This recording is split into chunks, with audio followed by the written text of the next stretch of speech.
This is Kelly Forden. We're in year 4, episode 3 of Let's Deconstruct a Story. If this is your first time listening, Let's Deconstruct a Story is a podcast for the story nerds. Aspiring writers need to understand the components of a good story before writing one. Choices of POV, plot, setting, and tone are crucial. In each episode, I'll interview a writer about one of their own stories, available for listeners to read for free on my website, kellyforden.com. I have been producing this podcast on my own since 2020. In 2023, audio engineer Elliot Bensell started helping, and you probably noticed a big uptick in the sound quality. I'm grateful for the donations to the website, as I am relying on them for production costs. Thanks to Paul B. for his recent generous donation. It means so much to us. Even if a donation isn't possible, I'd love it if you would visit my website, kellyforden.com, and sign up for the newsletter, or like us on Facebook and Instagram. Today's show features Cara Blue Adams talking about her short story, Vision, which is included in her linked story collection, You Never Get It Back, which won the Iowa Short Fiction Award and was longlisted for the Story Prize. You are in for a special treat today because I was also joined by Vincent James Perrone, author of the poetry collection Starving Romantic. Vincent also lives in Detroit, where he teaches at Wayne State University. He reads for Conduit and is a member owner of the amazing co-op bookstore Booksuey. Vincent suggested we talk to Cara Blue Adams, and I was thrilled because Cara and I met a few years back at the Kenyon Review Writers Workshop. Welcome to the show. I will just dive in. We love the story and the book. I always like to have some context for people, so if you wouldn't mind just talking about where the story falls in the book as a whole and about the linked collection. Sure, absolutely. So I'll say about the book that it follows a young woman named Kate Bishop, basically from her early 20s to her early 30s, as she moves around the country, first as a scientist and then as a writer. And almost all of the stories kind of follow her trajectory. Vision appears in the latter half of the book, and it takes place after she's made the shift from being a scientist to being a writer. And it takes place at an artist colony where she's gone to work on her writing. And it's about her struggle with her own writing and a friendship she makes with an older man who's a painter who's lost his vision. Okay, great. Vincent, did you want to say something? I've never done this before with another person interviewing too. So we're just going to wing it. But did you want to say something? Sure. I mean, thanks again, Cara, for joining us. I think, it makes sense to start this interview with talking about where the story's origins are, because it's always interesting to know where stories come from or how they arrive. And, sometimes authors have fun anecdotes about eureka moments of stories' arrivals. So if you have one of those, please share it. But also, I think it's particularly interesting maybe when talking about this story, which is about writing itself and intense writer's block and perhaps giving it up altogether, that I frequently think of constraints as being the things that allow for a story to actually find itself. The restrictions become the sort of generative aspect of the story. And when thinking about this story, I think about, place, location, and time span as being sort of the visible outward constraints. But I'm wondering if you worked with any sort of constraints or boundaries that you found useful when drafting or revising the story. Well, that's such an interesting question.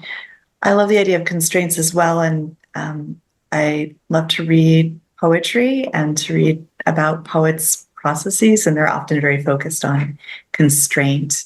In terms of the story's origins, it grew out of a real experience that I had at the Virginia Center for the Creative Arts, where I'd gone for 2 weeks to write. And this was when I was an editor at the Southern Review. And I had worked ahead, edited an issue ahead of time so that I could block out these 2 weeks to go and to focus on my own work. And then, of course, the inevitable thing happened, which is I showed up, put a ton of pressure on myself, and just immediately kind of shut down as a result. And so I spent a lot of that time rereading writers who I loved and copying out passages as a way of just reminding myself about what it was that I was trying to do.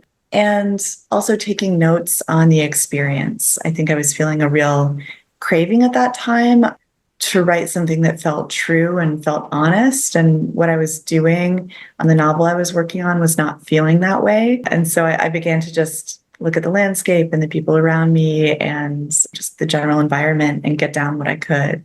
At the same time, I was really wanting to work on dialogue. It was something that I felt was a weakness of mine. And so as a form of constraint, I set myself the task of writing a story almost exclusively in dialogue, which became a different story in the collection, The Most Common State of Matter. So that story came out of a kind of constraint. But at the same time, I was taking these notes for what would eventually become Vision.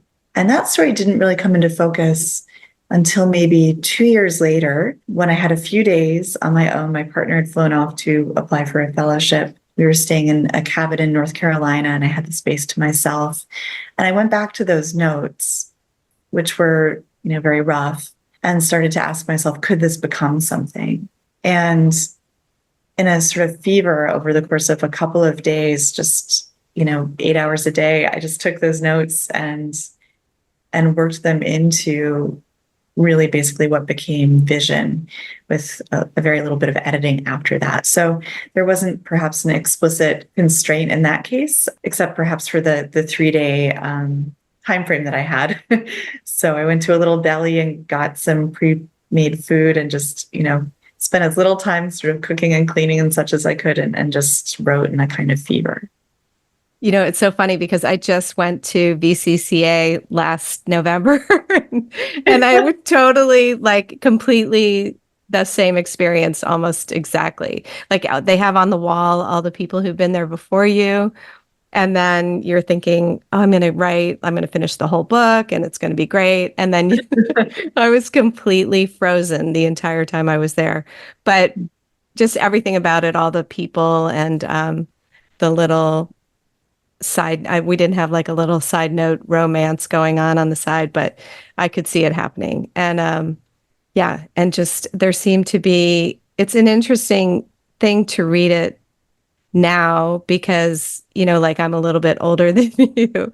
And I was thinking about all the things about aging that you mentioned in the book and how he's the older artist to her.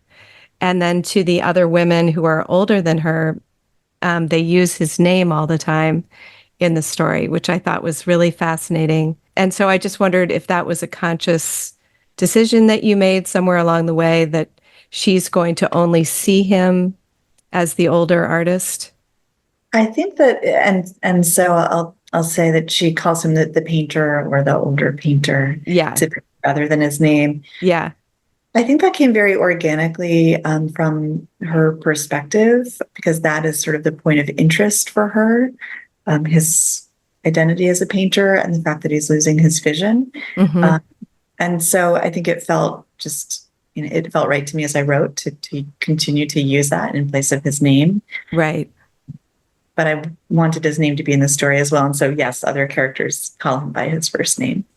Yeah, and I think it's so interesting. It's just a different perspective that I think happens maybe in your 40s, or that you start to think the timeline of life is much shorter than you think it is when you're younger.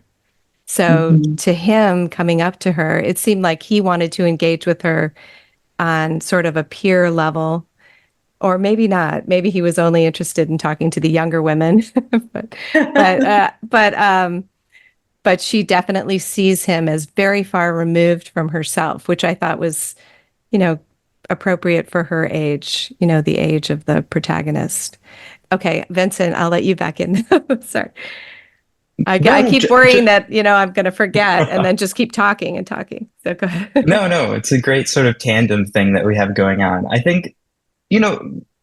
Related to what you're talking about, I think it's a matter as well of Kate's sort of definition of calling him the painter or the artist, since she is so removed from her own artistic process. She's not only differentiated from him by their age gap, which creates a sort of disorienting effect where she's unable to necessarily read his intentions, oscillates between feelings of sort of pity and then sort of warmer feelings at times, but is also getting frustrated with his sort of dog-like following around of her.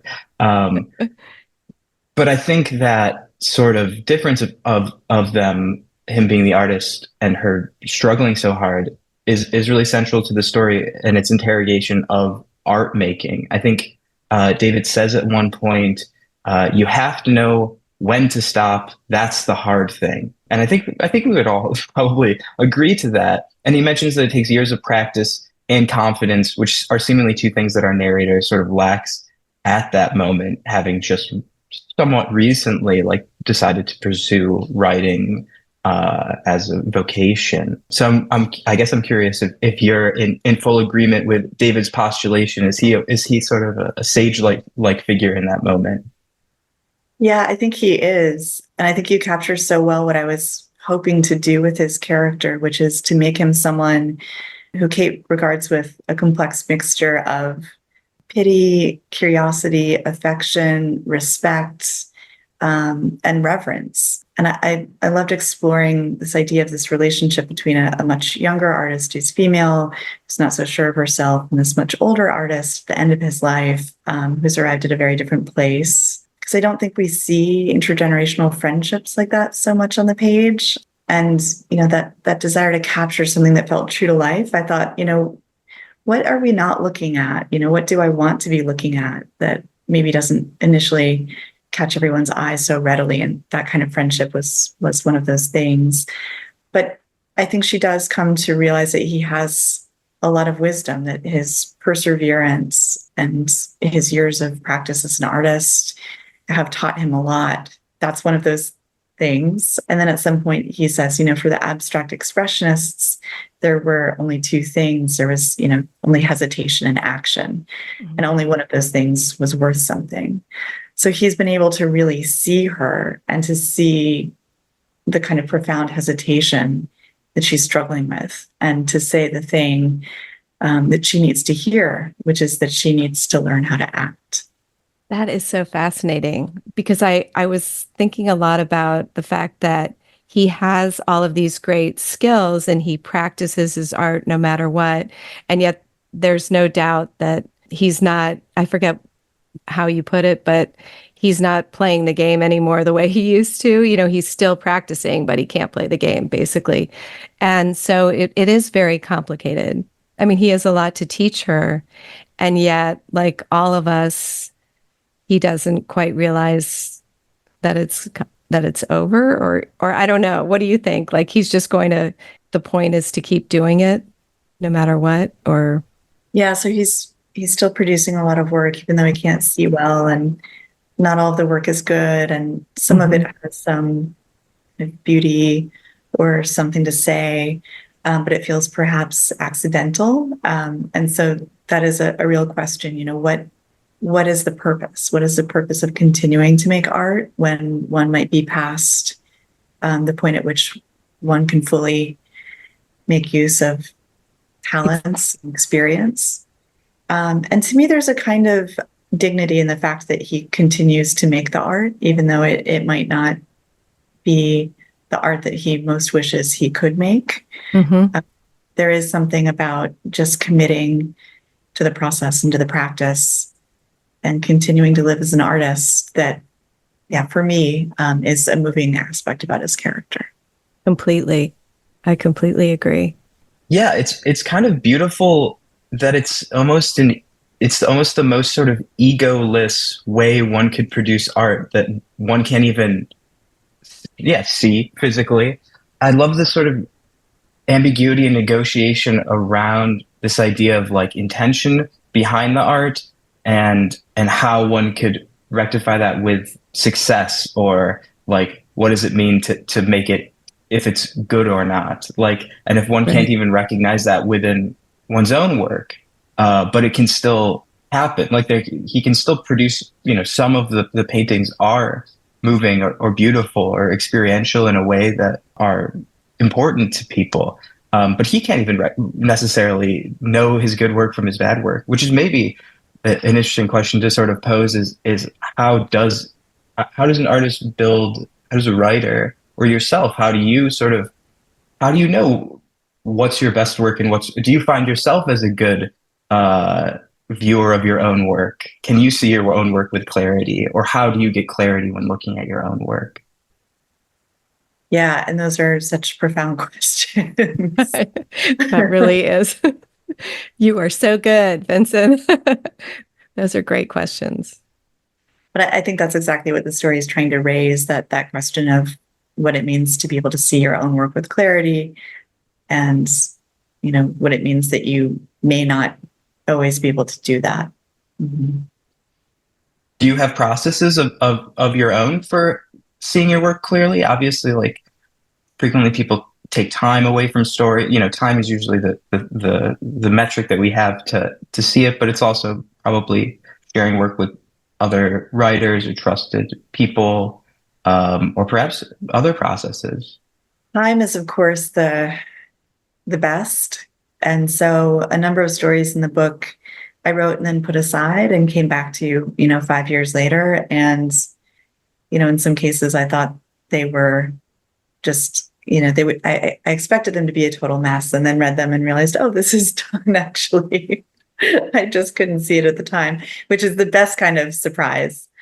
And of course, the opposite happened too, where I would remember something as being very finished and look at it and realize, oh, this is just a sketch or just a beginning.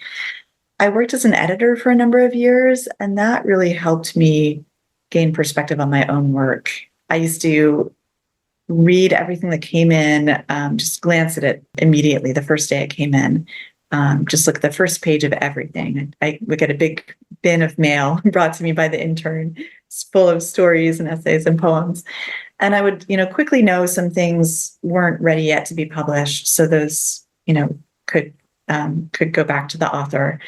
Some things I would just immediately be grabbed by. That was a very small number of things, but occasionally I would read the first page of something and just know I have to read this today. I want to read this before any other editor reads it, so that no one takes it before I can ask the author if it's available, if I want to accept it. The writer Jakira Diaz is an example of that. I was lucky enough to publish an early story of hers and just knew right away that first page, I've got to read this today. But there'd be a lot of work too where I think, well, this is a maybe, and that work would get read more slowly. But as I was reading those maybes, I would come to a story often that I liked, but I didn't love. I kept, my attention drifted maybe toward the end of the story for some reason. And I would think, maybe it's me, maybe I'm just tired, maybe it's just not the right moment. And I would keep some of those stories in a little pile and go back to them to read them at different times of day and see if I was missing something. And, what I found was I wasn't missing something. No matter how tired I was, no matter how much it wasn't the right moment, if a story was really, really good, if it had that kind of excellence, I knew it right away. And so I learned to kind of trust my own instincts as an editor that way. And at the end of the day, at 6 p.m., I would put aside my editorial work and turn to my own writing and pick up one of my stories. And I lost that sort of unhelpful ability to say, oh, well, maybe this isn't, working for me because I'm just too familiar with it. Maybe it's really good and I just can't see it. I would read it the way I read anything in the slush pile. And if it wasn't working, I think, it became easier for me to see it. That's great that you could just, get rid of that veil that we have up where we can't, I don't know if it's delusion that sometimes it's better than it is, but that's probably a great technique to just go straight from editing other people's work into editing your own work. Yeah, that's a good thing to keep in mind. I wanted to ask you, did you always know this was a linked collection, or did that come to you later on when you'd written several stories? Yeah, that came to me later on. I wrote and published something like 25 stories before the book came out. I had this desire to just explore everything that the story form could do. And I had such a reverence for the form. I really wanted to master it, which it turns out, I'm not sure you can ever actually do because it is such a capacious form. And so I wrote some stories that were a paragraph long. I read Lydia Davis and Amy Hempel and Ann Beattie, minimalists. And then I love Donald Barthelme and Calvino and Borges. And I wrote some strange sort of fantastical philosophical stories. I love writers like Danielle Evans, who's very funny and writes very long, sort of full realist stories, a lot of humor. So I did some stories like that. And over the years, I kept sort of looking for the thing that would bring stories together in a meaningful way and mean that I needed to publish a book and not just an individual story. And so at some point I put together a number of stories in a collection, showed that collection to friends. Those were not explicitly linked by character. And two of the readers said, this is great. Maybe put in some more fantastical stories so that you have a balance of realist and fantastical stories, and then call it done. And two other readers said, this is great, but maybe take out some of the fantastical stories and maybe take the characters who seem kind of similar to each other and either make them much more different from each other or turn them into the same character. And, I had that sort of sinking feeling of recognition getting that feedback. I thought, yes, I need to try making this into the same character. That makes so much sense.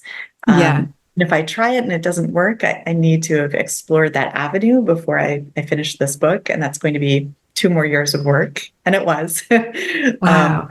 But it was a good feeling too, to see the book come into focus and to think, yes, that is how I want those stories to live together in a collection. Mm-hmm. It's so refreshing to hear you talk about working across sort of a wide breadth of short story styles, like the sort of working through as much of the sort of entirety of the literary canon as you can. And I think it does, while the Link collection is incredibly focused on these realist sort of contemporary stories, of course it is. The opening story functions as like a parable, a sort of prologue that is, this personification of loss and getting a coat made. But you mentioned, and it does make me think of like Calvino or Borges or someone like that to some extent. And I was thinking about Calvino's writing in his memos about exactitude when I was reading this story in particular, because this vision moves at a pretty quick clip. Its scenes are 2 or 3 pages at most. I think there's a dozen or so scenes. So it moves quickly. And so I really note the points where it pauses in observation or description, because those moments have to transfer so much information, both of action, but also of sort of emotional states, and they have to translate meaning. I think of lines like on page 128 of David's hands, where his fingers are strong and blunt and the nail bed's oddly flat, which is so, particularized and evocative, and immediately conjures sort of this correlation of his hands being like the tools that a painter would use. And so I wonder how you land on a descriptive image. And as you answer that, will you talk about the surgical tape on his face too? Yeah. As one specific image. Yeah, absolutely. Yeah, precision is very important to me, and so is description. I think we don't always talk about description as much as we might. It seems so basic in a way, but it's really the sort of fundamental way that fiction is constructed. It's a sensory experience for the reader. So I like to keep a notebook and to observe those small details and write them down, because I find them often very difficult to invent. So a lot of those descriptions come from a sort of observation of the real world, and then they're transmuted in different ways. And of course, a lot of what I write down gets discarded, but taking notes to me is really important. In terms of deciding how to balance, dialogue and description and the other elements of a story, I think it really depends upon the story. Vision, I think, is a story that's a little different from some of the others in that there's perhaps more of an emphasis on the kind of visual description and perhaps a little bit less interiority than there is in a story like the title story, for example, where I think we spend more time inside the movements of Kate's mind. Vision, I think we spend more time on what it is that she's seeing in the world. And again, I think that just sort of felt organically correct to the story. I think I was also reading a lot of James Salter as I was working on that story, and he's someone who I think is so incredible at capturing visual detail that suggests something about the emotional state of the character or the person being observed, the tenor of the story or of the world. So I think there's definitely some Salter influence in there for sure. Okay, so the surgical tape. The surgical tape. Yeah. I was like, what? Yeah, I didn't know if his eyelids were coming down and he was trying to hold them up, or I won't say any more. Yeah, the character wears surgical tape on his face, and I myself do not know the reason for that. So that's one of the aspects of the story that remains mysterious to me as well. Did you see someone wearing surgical tape on their forehead? Mm-hmm. Right. I did. Okay. Yeah, but that is a detail taken from life. Yeah. Okay. Interesting. Well, maybe someone will write in and tell us why you would do that. But I was thinking about why he is very aloof, doesn't talk to anyone. And I was trying to figure out why he approaches her. I mean, it could be as simple as she's an attractive young woman, but I thought it had something to do with, she sort of says hello to him or sort of whispers hello when he passes.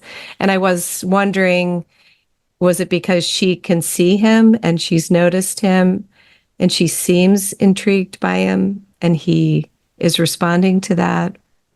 That all seems very plausible. I don't think that she knows exactly why it is that he decides to approach her and then becomes attached to her. That's I think, somewhat mysterious to her. Yeah, and what's so interesting and that you never think about, but this has come up in several discussions with different writers, is that you don't actually need to know the answer to all these questions.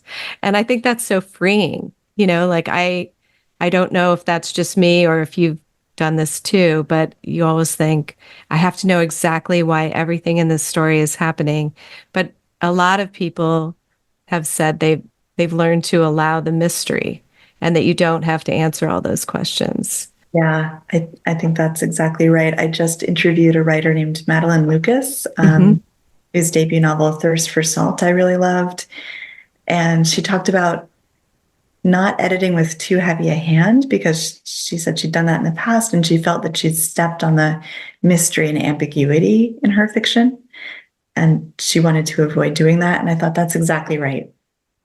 That's so true. And you think about that in poetry a lot more, I think, than fiction, allowing for that esoteric quality.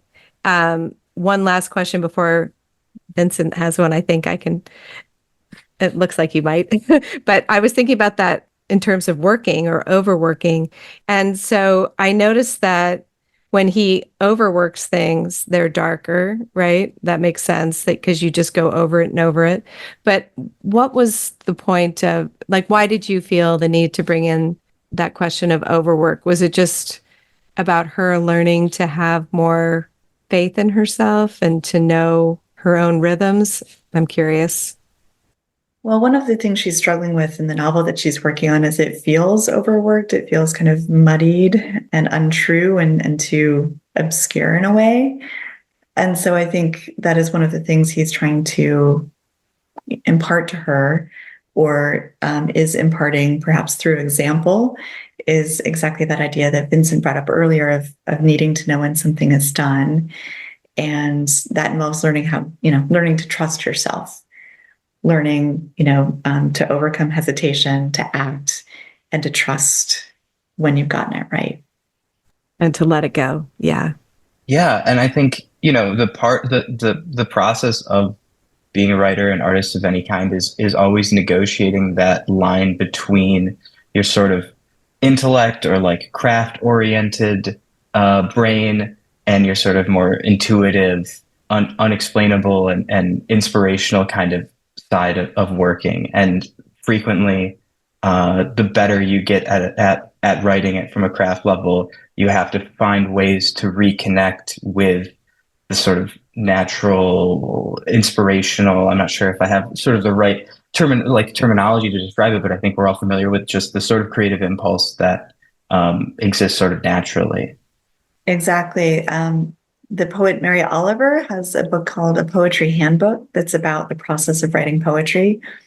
And she talks about exactly that, about learning the craft until it becomes a kind of almost like a muscle memory sort of thing that just comes to you naturally. But that there's some other part of the brain or the mind that needs to be engaged for the artwork to be made. And that part is mysterious. We don't control it. It just, it shows up. And part of the pleasure is, allowing it to just show up and allowing the work to emerge from that kind of mysterious place. Otherwise, you wind up at a writing retreat unable to write, even though you Right. know perfectly well how to put a good sentence together. Right. Exactly. So one of the other things that I noticed was that this is 8,600 and some words long. And so I'm curious about the constraints, like when you first sent it out to different literary magazines, did you have initial responses where they wanted you to cut part of the story? Or I'm curious about that. Yeah, so it's very long for a short story, and longer than what many magazines would accept, certainly. And so in a way that speaks to Vincent's question about constraint, but it's sort of like the opposite of constraint. I gave myself permission to write an unpublishably long short story because I realized that was just what the story needed to be. And so I didn't even try to send it out until after the collection had been accepted for publication. And then at that point, That's so smart. Yeah. Right. Yeah. After it won the Iowa Short Fiction Award, correct? Mhm. Yeah. Yeah. Yes. And then I was lucky enough to place it with Joyland. And since they publish online, they don't have the same constraints in terms of the printed page that a print magazine would. And they were kind enough to just allow me to run it in its entirety.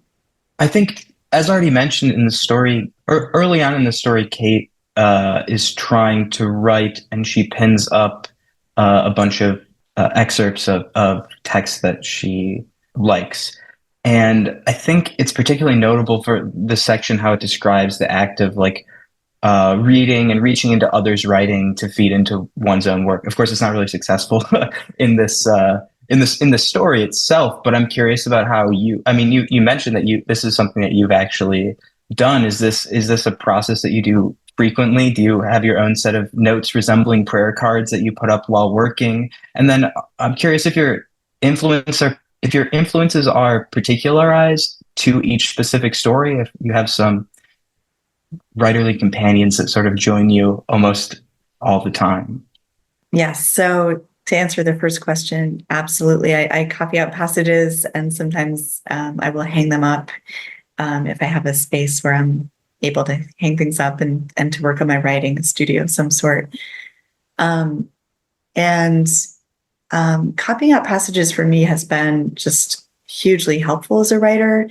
It's something that I began in a graduate course. We were assigned to do close imitations of passages by the writers we were studying. And so we actually were asked to copy out a passage and then to replace all of the words with other words, but to retain the syntax and structure. And that was a kind of revelation for me. And after doing that, I read a number of interviews with writers who talked about doing exactly that, writers throughout the centuries.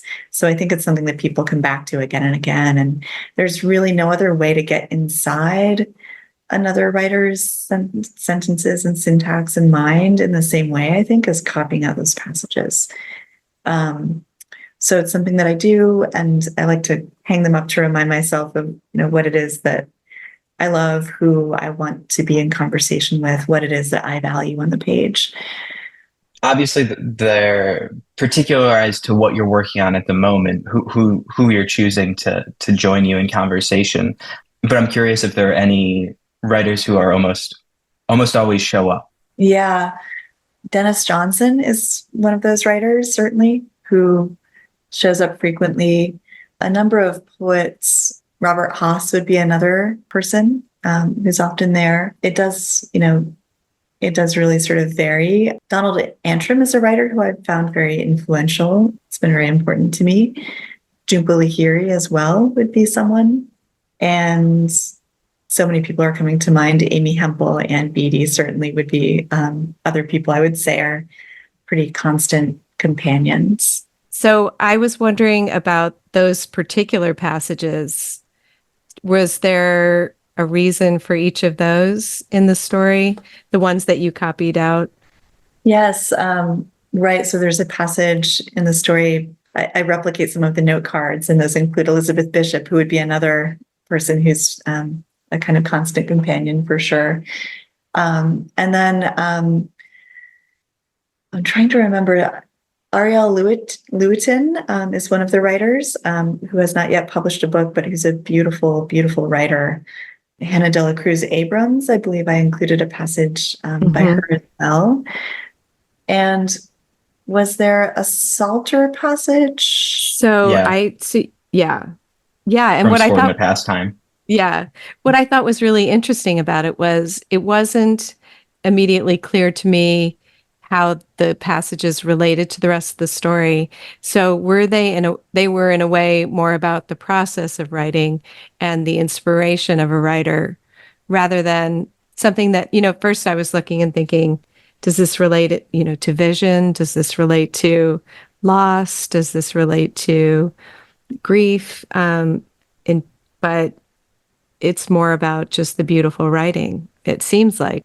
I think it's about the beautiful writing and the sort of painterly writing, very visual writing, I think, but also about the narrator's sort of existential concerns in the moment. I think it's reflecting what it is that she's struggling with. Okay. Interesting. Different aspects of things she's struggling with. And so what would you say, since we have you here and we can ask you, what would you say are the top, I don't know, 3 or 4 things she's struggling with? Obviously, grief, which is very delicately inserted, only in one spot does she directly refer to her grief. But you can feel it moving around in the story with her. You can feel how alone she is.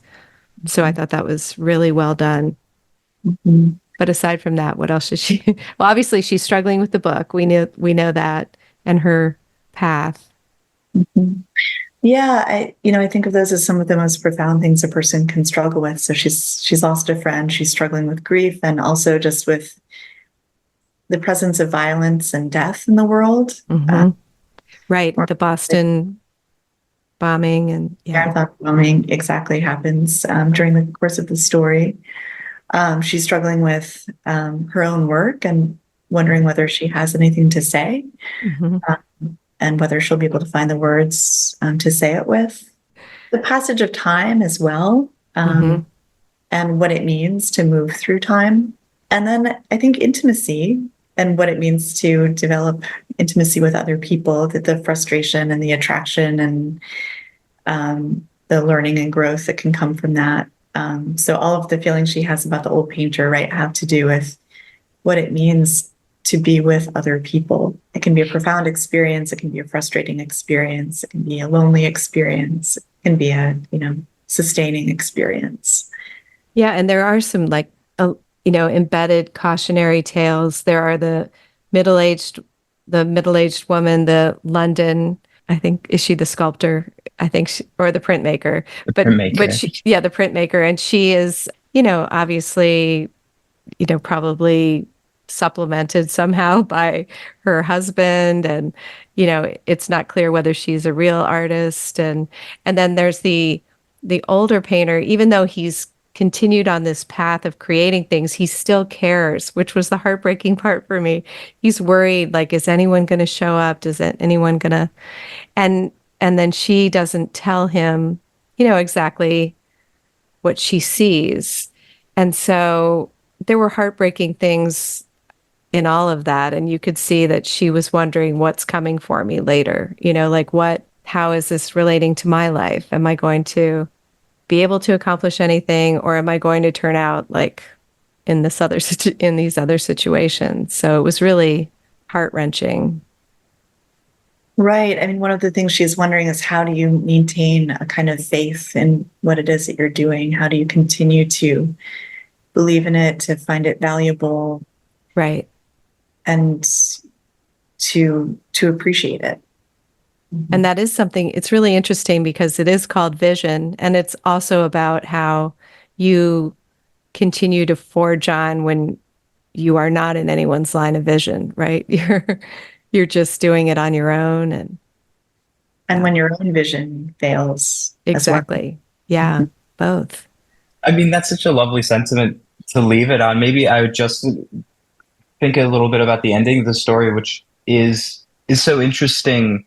I think this story, it does such an excellent job of having these incredibly moving moments, moments where wisdom is dispensed, moments where characters have not necessarily catharsis, but they have moments of self-analysis and self-realization, yet none of them appear, because they're so delicately painted, to keep borrowing the metaphors that exist in the story itself, never feel constructed. They feel so natural. So at the end of the story, she knows she's never going to talk to this painter again. It was a brief moment and it ends, and that's fine. But what actually lingers with her is the article that he tells her to look at about Batiste. And in that, he's like given her another perspective, another tool, another means of sort of forging ahead and persevering, as you've already touched on. And I just wonder how you landed there, how you knew it was done. I just knew. Exactly. I just knew. I mean, it is perfect. It feels perfect. At the end, I was just blown away by that last line. I'm so happy to hear that. It felt like a risky way to end the story to me, but when I reached that moment, I just, it feels like a key in a lock to me. You know, when you have the right ending, it just, there's that kind of click, and I just felt it, and I just thought that's it. It's a strange and risky place to end the story, but that's the ending. Great. And wow. Ultimately, like a fairly uplifting ending, actually, despite it all. I mean, not in any sort of cliche way, but like in just a way that feels real and recognizable and true to the character. Mm-hmm. There's like a pinhole of light. Yeah. There is, but that's enough, that is enough. Mm-hmm. Wow. Thank you so much. This has been so much fun. Thank you for coming on too, Vincent. I really appreciated it. It was amazing to share Thanks this so experience. Much.